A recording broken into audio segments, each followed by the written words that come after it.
This is the Berghaus Trailhead 65 hiking backpack. I'm actually quite impressed with this backpack. It's well made. It weighs in at 1.76 kilograms or 3.9 pounds. So it's not the lightest of backpacking backpacks, but it is built to last. So compared to some of the ultra lightweight backpacks, you might only get one trip out of them. This one I can see, getting quite a few trips before you have to replace it. The height of the backpack. The height of the main section, not including the top brain, is 29 inches or 74 centimeters. The width of the backpack is 14 inches, not including both side pockets, or 26 centimeters. And the depth, so from the back to the top, is 10 inches or 26 centimeters. So that does measure out roughly at 65 litres, good enough for a multi-day hike. Now this backpack does have a rigid back, not an aluminium. It feels plastic, like a big plastic sheet, just to keep the shape of the backpack. It's got lots of different attachments, which I will go into later. I'll also be going into the different pockets, the good and the bad. It's also fully adjustable. It's got a fully adjustable strap system here, so you can raise and lower it to suit the user. It's also got a very well padded hip belt here, which does take the weight off your shoulders quite considerably. I was very impressed with this. Shoulder straps are fully adjustable. You've got straps here and here to pull the backpack closer to your back, to just keep the centre of gravity closer to your back. And you've also got your adjustable chest strap here as well to keep your straps in position and make them nice and comfortable. So just regarding the hip strap here, I think sort of the minimum sort of waist size would be 28 inches. For me personally, I'm 28-inch waist, and these straps were just sort of small enough to fit around me. I've got about an inch either side of that quite sturdy buckle here. Ideally there would be a bit more, but it is suitable for me. I'm 5'6"-ish, and I've got this on the small setting. It can go down to extra small all the way up to extra large, and it is very easy to adjust. And there's a small yellow strap that you can see here. You just lift that up and slide your back strap up and down accordingly. So you'll notice that there's 3 quite large pads here, and 1 to sit up against the back of your spine, 2 here to sit up on your back, and that provides a lot of space here for air to flow around, to give good ventilation. I have had this bag out on one hike already, lasting for about 4 days, and I didn't have any problems with a sweaty back, because you do get such a good ventilation. So moving on to the compartments of the bag. First, let's have a look. Just flip the bag over.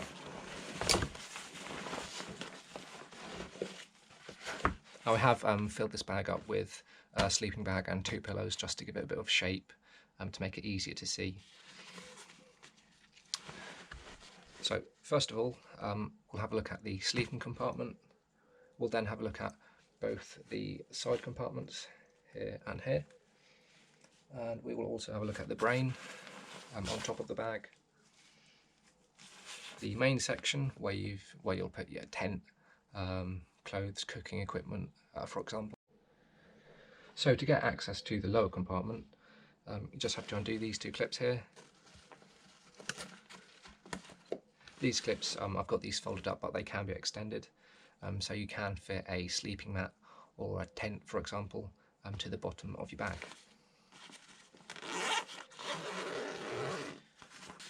So inside you have got quite a sizable compartment. You'll also notice here that there is a flap here to separate the lower compartment from the upper compartment. Now this strap here can be used to tension the flap, as so. But if your bag is quite fully packed, it's not ideal because there is still room for stuff from the top compartment to go down to the lower compartment. In previous Berghaus backpacks, they have had a drawstring similar to the top section, which we'll see later. And in my opinion, that is superior compared to this because it does keep things separated much better. Nonetheless, if you keep all your equipment clean, it's not such a big problem. So the size of the lower compartment is quite generous. I've been able to fit an inflatable sleeping mat, a small fleece, a few other small soft items, and also a 3-season sleeping bag, which it's got a good size to it. This sleeping bag measures, let's just get the tape measure. What's that? 13 inches or 33 centimeters by about 8 inches or 20 centimeters in diameter, just for reference. So you do get quite a lot of space to fit all your sleeping equipment or whatever you want to pack in there. So just putting this back now, and I'll have a look at the side pockets.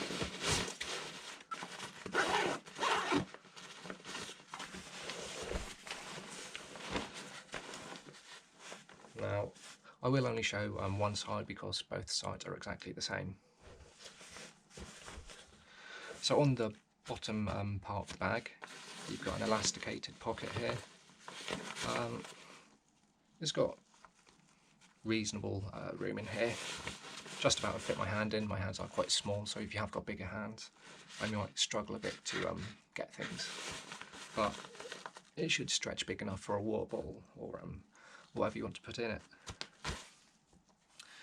Now I'll just put a few pictures up on the screen just to show you the depth of each pocket. Above the elasticated pocket, we've also got a zipped pocket. Only thing with this, and it's probably like my only main gripe with the bag, is that this zip on the side compartment is a bit fiddly to undo and redo. So if you're out walking, it's probably best not to put your water bottle in here unless you want to take your whole bag off and unzip it and zip up again. So yeah, you can see them.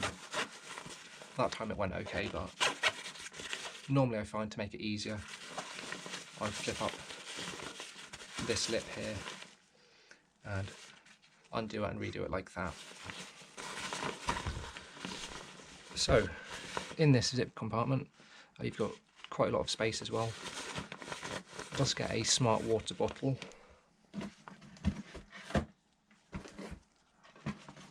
Just here, and I'll show you that these bottles do fit inside here. Okay, so you could fit a bottle and maybe a water filter, some other items in here. So unlike other trekking backpacks, this brain is non-removable. You've also got the compression straps here to pull the top of the bag down. Moving on to the main section. Undo these two clips here, take the top off the bag. You can see the main section. Now this isn't zipped, which I quite like because there's less things to go wrong. Instead you've got quite a substantial draw cord here just to close the top of the bag off.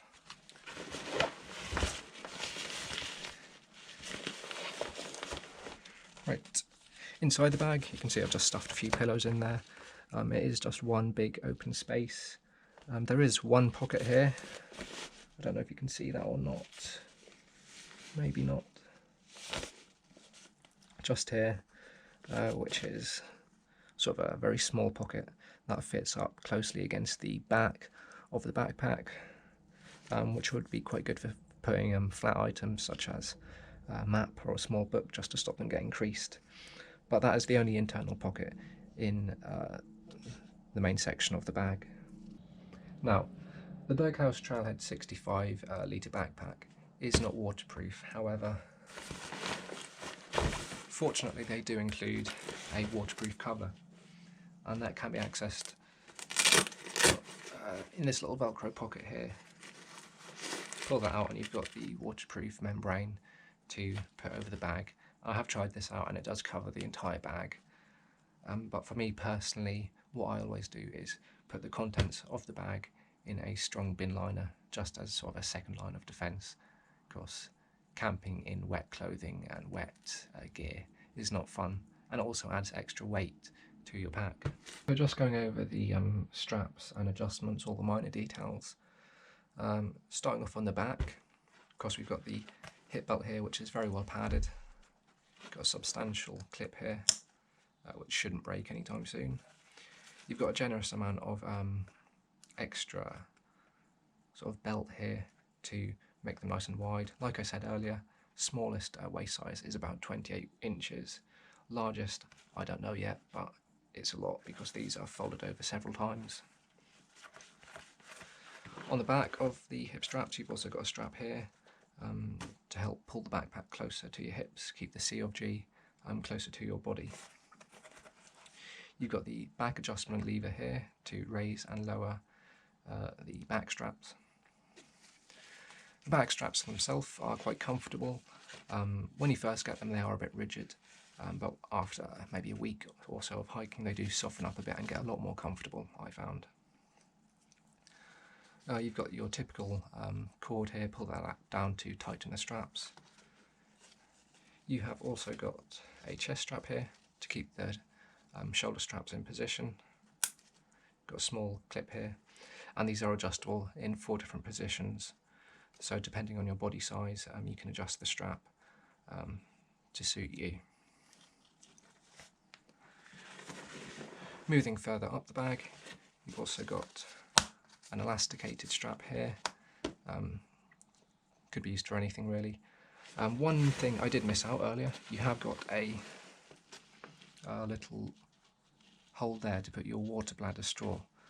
So this elastic strap here might be good for running the tube down here and underneath this elasticated strap. Moving on to the top of the shoulder straps, you've got 2 straps here to pull the top of the bag closer to your back, just to keep the C of G closer to your body again. You have also got these straps here. I'm not entirely sure what these are used for, but what I've done is ran the extra length of cord from this strap here, put it round and through this buckle here to give a little strap here, a loop here to put maybe a sleeping mat or something. Is that what it's for? I don't know, but it doesn't seem to serve any other purpose apart from that. Moving on to the top side of the bag, as I mentioned earlier, you've got 2 straps here and here for attaching a sleeping mat, for example. You've also got straps here and here for whatever you want. Same again up here, you've got 2 smaller red straps, and on these come attached 2 little elastic cords, easily tightened up for whatever you want. Moving on to the grain of the bag, you have got 1, 2, 3 and 4 small red straps here. What I think could be useful is attaching some paracord or elastic in the form of a cross here, just so you can slide anything underneath there, such as a hat, just to keep it secure. Overall, the Berghaus Trailhead 65 litre backpack, do I recommend it? Yes, I do. It's well made. It should last several trips. Again, it is not the lightest. It is 1.76 kilograms or 3.9 pounds. But you also get that extra sort of security and feeling of safety that this bag will stand up to a bit of abuse. When I got the bag, I did go over it just to check if there's any loose stitching. I always do that with my gear. All the stitching was tight. I found no loose threads. Nothing was coming apart. And also after a week of hiking in it, nothing was coming apart. The threads all look quite substantial. It looks like it's made to last. So typical Berghaus quality in my opinion. So as with any of my videos, if you do have any questions, Feel free to drop a comment. If you like the videos, I will try and do a few more reviews. I've also got a few more hiking videos planned, so if you want to see them, if you want to, hit the like button and subscribe.